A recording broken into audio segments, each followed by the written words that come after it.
stock market report. And Mr. Charles is here with me in the studio to take that report. Over to you, Mr. Charles. Thank you very much, Gina. It's a Monday and it's 5th of July 2021. It is the stock market report. After a series of buying and selling continuously from 9:30 till about 2:30, at the end of the market, when the closing gong sounded, the bulls took control of the markets. The ASI closed in the positive territory, gaining 0.03% to close at 38,222.01 basis points. At the end of business today, total volume that was recorded, 282 million units exchanged hands, valued at about 1.8 billion naira in 4,699 deals. Moving on straight to the sectoral performances, NGX30 closed in the negative territory, losing 0.04%. The NGX Insurance closed in the positive territory, gaining 1.47%. NGX Banking was also positive, gaining 0.63%, while the industrial sector was negative, losing 0.06%.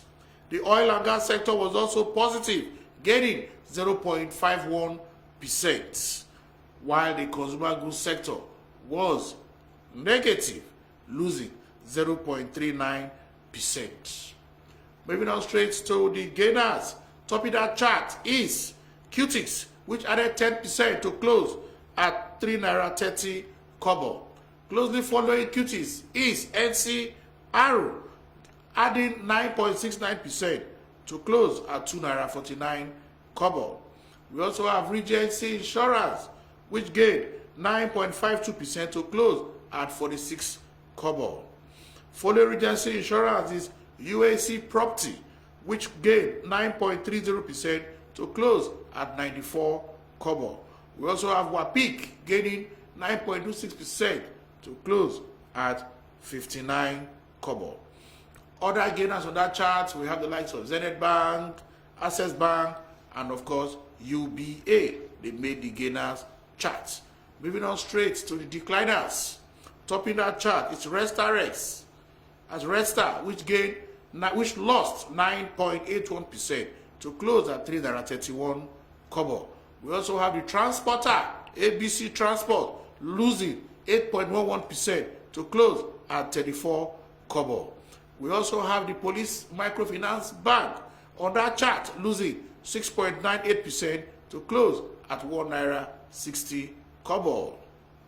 Presco, the Agri-Life, was also on that list, losing 6.04% to close at 70 naira, while Champs was also on that list, losing 4.76% to close at 20 kobo.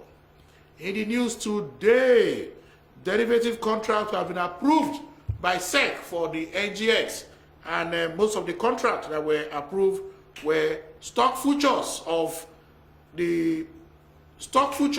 Access Bank, Dangote Cement, MTN Nigeria, Zenith Bank, and of course you have the stock futures, the NGX stock futures, and the NGX Pension Index futures. So the NGX Nigerian market is being positioned to be trading derivatives.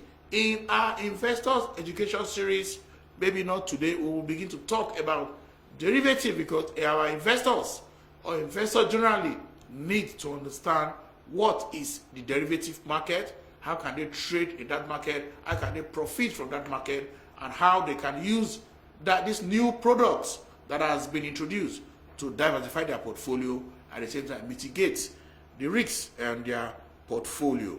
So with the creation of the CCP, that is the Central Counterparty CCP, which is the NG clearing, derivative transactions can be cleared successfully in the NGSM platform. Also in the news today, Better Glass, after their board meeting, approved payment of 1 naira 4 kobo to their shareholders as form of dividends. In the news also, foreign reserve, Nigerian foreign reserve is down by over $2.1 billion in 6 months. And this is the 3 months low in the year. So these are some of the news we are tracking. And we will get investors updated as we get the information. Thank you. All right, thank you very much, Mr. Charles, for that report. Also, like I wanted to, tell our listeners and viewers as well, when the show started, to go read up this article that Nairametrics did about Kuwait and the 700 billion life after oil fund that they've set aside for themselves. The article was very, very detailed. I read it while I was on break so I started reading it during my commute to the studio. Okay. So I'm not done yet, but I would encourage everyone to go read it. It's a very, very lovely article. That's good. Up next on the Afternoon Business Show is the Investors Education Series, and today we're looking at tips. What tips? Tips to live within your means. Yes, tips to live within your means. A quick break.